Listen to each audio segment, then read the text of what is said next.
Welcome to the What to Read Next podcast. In this podcast, your host, Lori Amin, will interview published authors to chat about their work, journey to getting published, and their book recommendations.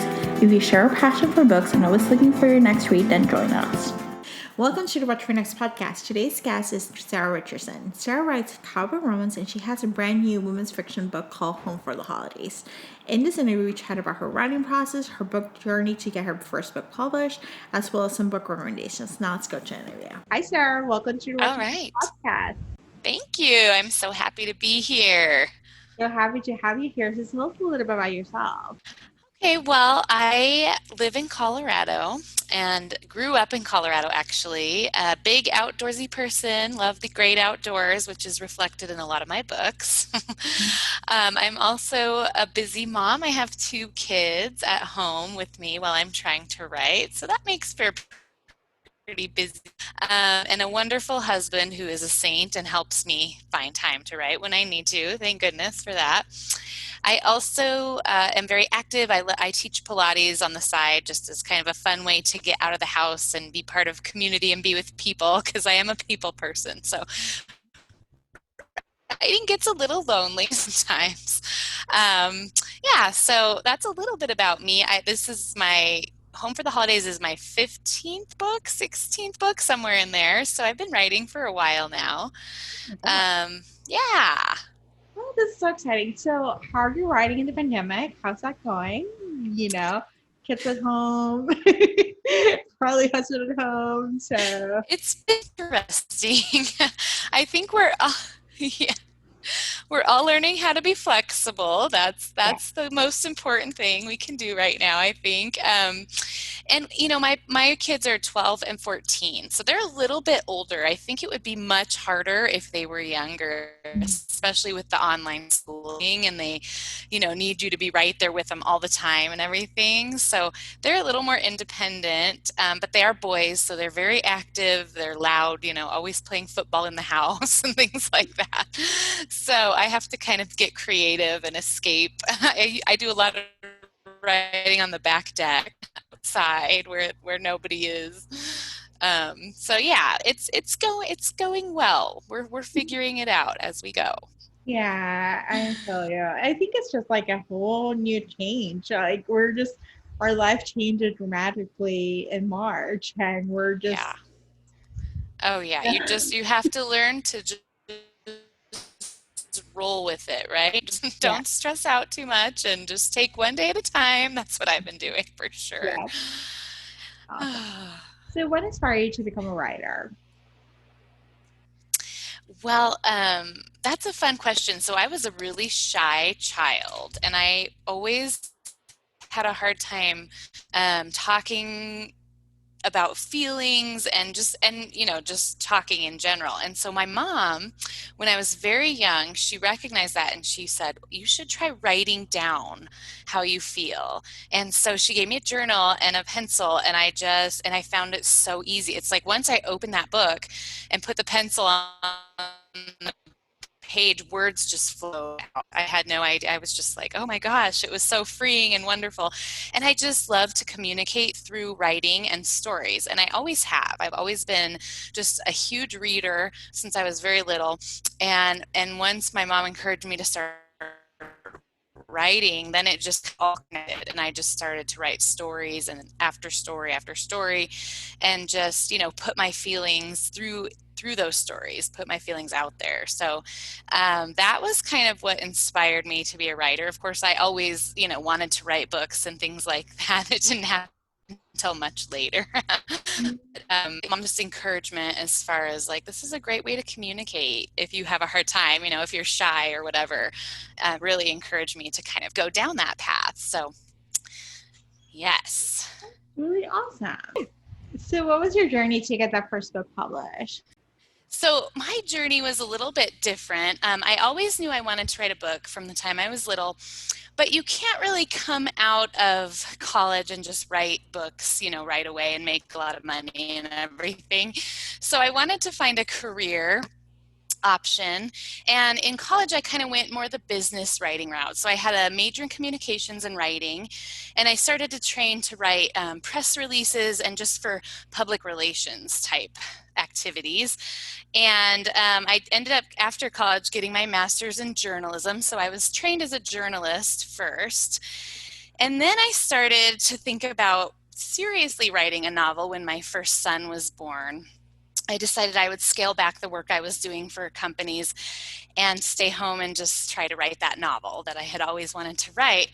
And so it took a long time for me to get there.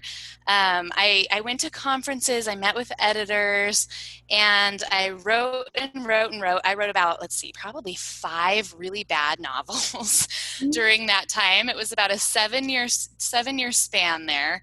But I was not the kind of person who could just read a book on how to write a novel and then do it. I had to jump in and just do it. Mm-hmm. So I would send out some of those novels and interact with editors. And I was actually really lucky because I found really wonderful editors who gave me a lot of advice, and they didn't have a problem kind of telling me what I needed to work on. And the comment I kept getting over and over was, you really need to work on your emotion, because I was trained as a journalist, right? And so it was more of a who, what, when, where, why, how type of writing. And I didn't even think about that when I started writing novels. It has to be more emotive. That's what makes a story, is the emotion involved. And so I had a couple editors who really were great about, writing me back and saying, this is what I want you to focus on. You're a good writer, but you need to get the emotion in the stories. Mm-hmm. And so that's what I was able to focus on. And again, it took me about 7 years to get a contract. And my first contract was with Forever, and I'm still writing for them now. I love working with them. They're awesome. So it was quite a long journey, but important, like a learning process for me. I love this. And did you always write romance or romance fiction? Is that where your genre was always doing, or did you try a different genre? Yeah, I've always, it was funny because I didn't consider my first book a cowboy romance when I wrote it. Mm-hmm. But like I said, I'm outdoorsy. I love the mountains, and I grew up in the mountains. And so I just kind of wrote what I loved, and it ended up being, well, yeah, it's pretty much a cowboy. And that first book was also, it was a little more women's fiction. Mm-hmm. But my editor was like, let's rewrite this with more of a romance focus. Mm-hmm. And put a male point of view in there, because there wasn't even a male point of view in there. It was just the female point of view. And I think it was in first person. It was in first person too. So I had to rewrite it in third person and add the male point of view. Mm-hmm. And yeah, it was actually a fun process, because that was my first introduction to writing romance. And I was like, I love this. This is so much fun to kind of have both characters' POV in there and kind of get into both of their heads. And so it was really them guiding me through, let's really shape this into a romance. And then a natural kind of segue into women's fiction, which Home for the Holidays is more of a women's fiction. It still has romance, because I have to write the romance in there too. But it's all about family and relationships and connections. And my romance novels are like that too. There's definitely a primary romance, and that's the focus of the book, but there is a lot of family connections and small town connections in there as well. So that, I'm going to keep writing romance, but I'm going to also start releasing some women's fiction too, which is really fun. I love that. And so, do you follow an outline, or do you see where the story leads you? What's your process like to write a novel? Well, I think my process changes a lot depending on what's going on in the world. Like we were talking about earlier, just kind of adjusting to what's happening at home when you have kids and stuff. It's a little chaotic. Mm-hmm. But I have recently actually started to do voice dictation when I write, which has been a whole new world for me. So instead of sitting at the computer, I'm starting to get, the wrist issues, the carpal tunnel kind of things happening. So I recently have started using more voice dictation, and that's been a whole new process for me to try.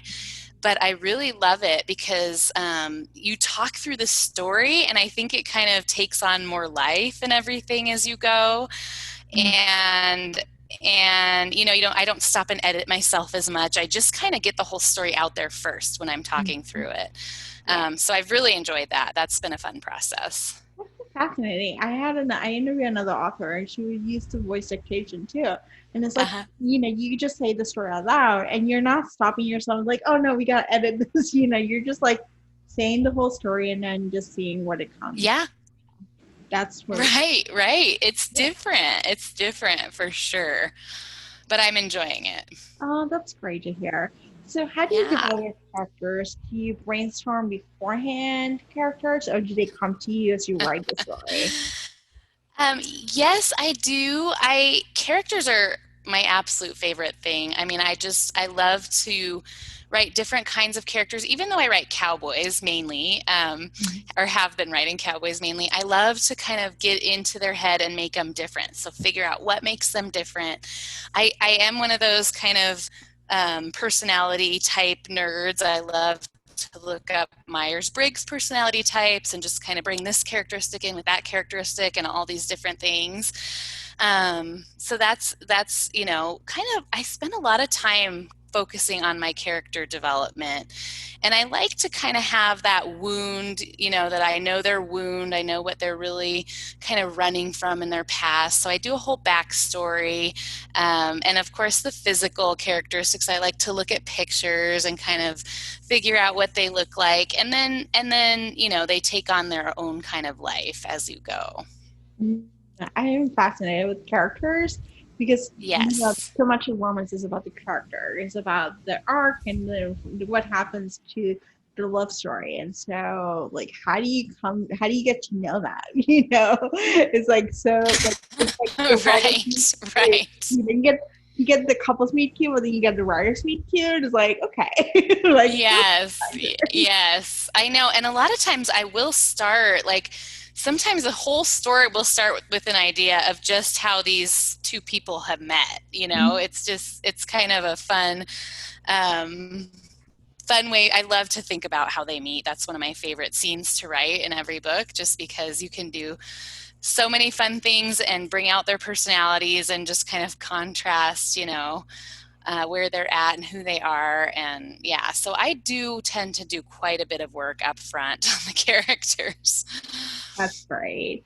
So let's talk about cowboys because you've been writing quite a few of them. What do you love Yes. about the cowboy genre? And like, as someone who's a newbie like myself, like I dabble here and there, it's like it's a new frontier. Why should I read some cowboy romance? Right. So, like I said, I hadn't even decided I was going to write cowboy romance until my publisher kind of helped me shape the story into that direction. But I realized it's really natural for me because I love the small towns, right? I love to write small towns, and there's just something about the cowboy, I think, that it just draws people in. It's cowboys we think of them as very rugged and tough, right? But they're very layered characters as well, because they typically do have that really rugged, tough exterior. They're hard workers. If you're riding on a ranch, or the bull riders, or, there's all different kinds of cowboys. But they all share that kind of more tough, strong exterior. And then when you start to peel back the layers, you see, they can be very tender. They're loyal. I think that's one big thing that draws readers into cowboy romances, is just the loyalty, really strong loyalty, and they'll fight for what they want. I think that's very appealing, to women who love romance, just that kind of going after what they want character. But there's a lot you can do with them. And for me personally, you also get to write a lot about the outdoors. And that was really appealing, just being really passionate about the mountains and outdoor adventure and activity. I just loved incorporating those settings into my book. Setting is huge for me as well. I think it can help enhance a story, and especially the mountains, because they can be a bit unpredictable, weather and just all this adventure that can happen there. So that's really kind of what drew me to the cowboy genre. So let's talk about, because cowboy tends to go into, you talk about the mountains, the setting, the small town. Hmm. How do you build Hmm. those worlds? What's the process like? Yes, well, I love to do research. I feel like that's one of the most important parts to get the setting right. So I do tend to travel because I live in Colorado. It's easy for me to travel up to different mountain towns and kind of get a feel for the place. And a lot of my towns I've made up. So Mhm. but I do base them on certain areas that are real life. My first series is actually set in Aspen, Colorado, so that was not a made up town. Okay. And just going and experiencing kind of the local flair and culture, I feel like really helps me to build the worlds. Mhm. For Aspen specifically, it was like, Aspen is considered this really high-end, fancy, luxurious destination where a lot of celebrities go, but there's also this really rustic side to it as well. So it was fun. It was fun to kind of like bring those two things together, and actually, the characters, I even played that off with the characters. So Bryce, the hero, is the rustic, rugged, broke. He doesn't have a lot of money. And then the heiress, Avery, who comes into town to try to take the ranch, is more that fancy kind of wealthy side. And then just seeing what happens with those two contrasts when you bring them together in the setting and with characters. So I do love to kind of bring those worlds into it and really give it an authentic feel for the setting. I'm fascinated. Yeah, I love like the setting. It's like another character in the story. And and Yes, especially now that we cannot travel, or we're not traveling as much as we used to, I we can go to know. different places. It just like transports us to different places. Yes, yes, for sure. I'm with you. So let's talk about Home for the Holidays. It's a sister story set in Christmas time. So what inspired you to write this story? And then let's chat about writing a Christmas story, probably during not Christmas time. Right, right. Well, I am a huge Christmas person. I know some people are like, you can't listen to holiday music until November after Thanksgiving. I am not that way. I love my Christmas. I'm ready for Christmas right now, actually. Like, let's just skip right ahead and get to Yeah. Christmas. But so I did want to write a story set at Christmas. And another thing I love about Christmas is just how it brings people together, especially families.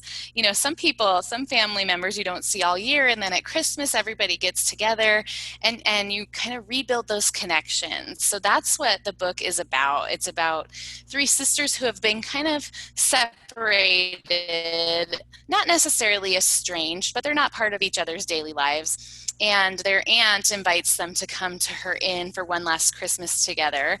Um, and they reconnect, and it's a story about reconnecting. It's a story about how much we need each other, families, friends, and just kind of with that cozy Christmas feel all around it. And it is a challenge. I think, I was working on the book after Christmas. We were doing edits after Christmas last year, and I wrote the book originally last fall around this time. So Mm. it wasn't snowing, but I will say it did help me get into the Christmas mood. So that was really fun. Early on, August, September, when I was working on it, I was like, oh, it's starting to feel like Christmas, even though it wasn't even close. Um, but but yeah, I just, for me personally, I could have Christmas all year. I love anything Christmas. And so it was really fun to kind of focus on it a couple months ahead of time. And then even after Christmas, I felt like it was just going on and on and on when I was working on edits. So I got to live in Christmas for a long time last year. I love this. And would you write another Christmas book? Or I always, Yes, well, actually, I'm sorry, what? yeah. Go ahead. Oh, well, I was just going to say, there is another book in the series after Home for the Holidays, but it's not going to be a Christmas book. It's going to be set in the summertime. So it's going to kind of continue the sister stories, but kind of showing where they're at 6 months later.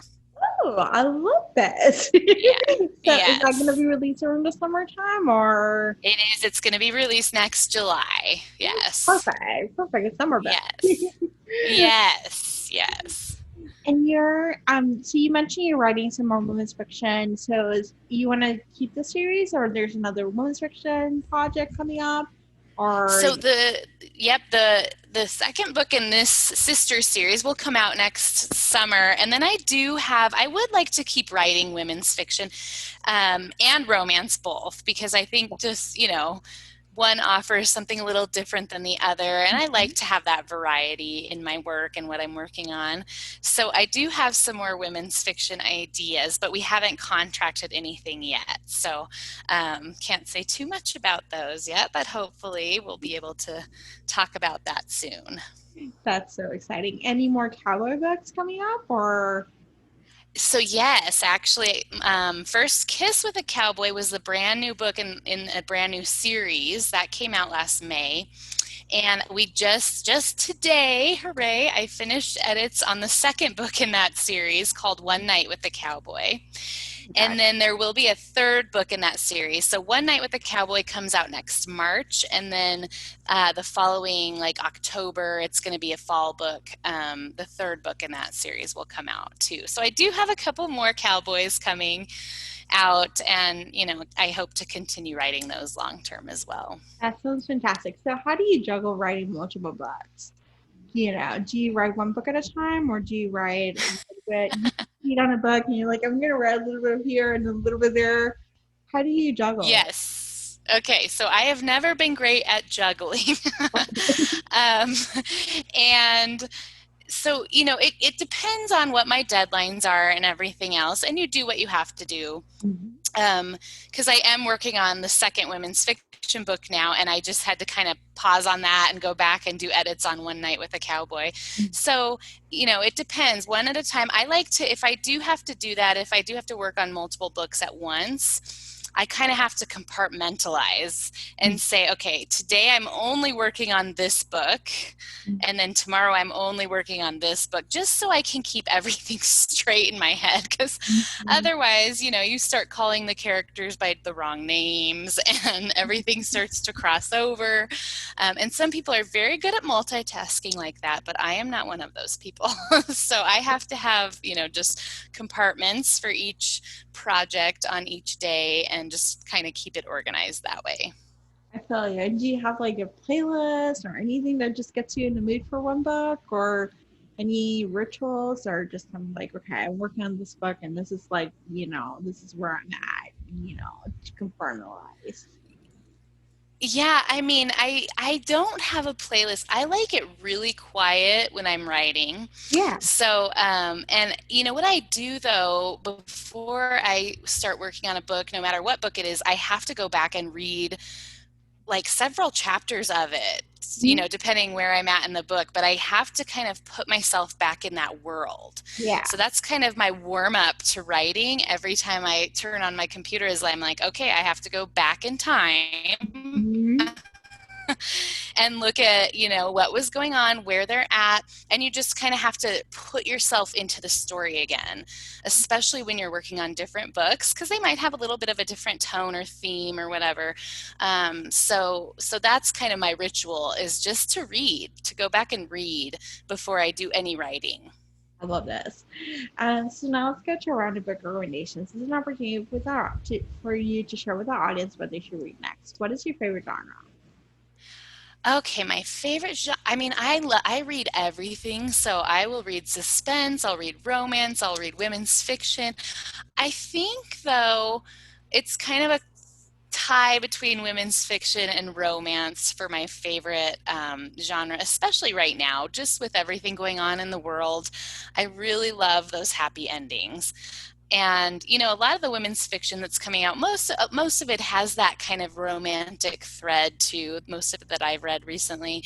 So I love that. I love kind of getting into women's issues a little bit deeper, but then also having that just uplifting, hopeful, happy ending. Mm-hmm. So I would say definitely that's my favorite genre right now. I love this. What has been a book that you read this past year that you loved?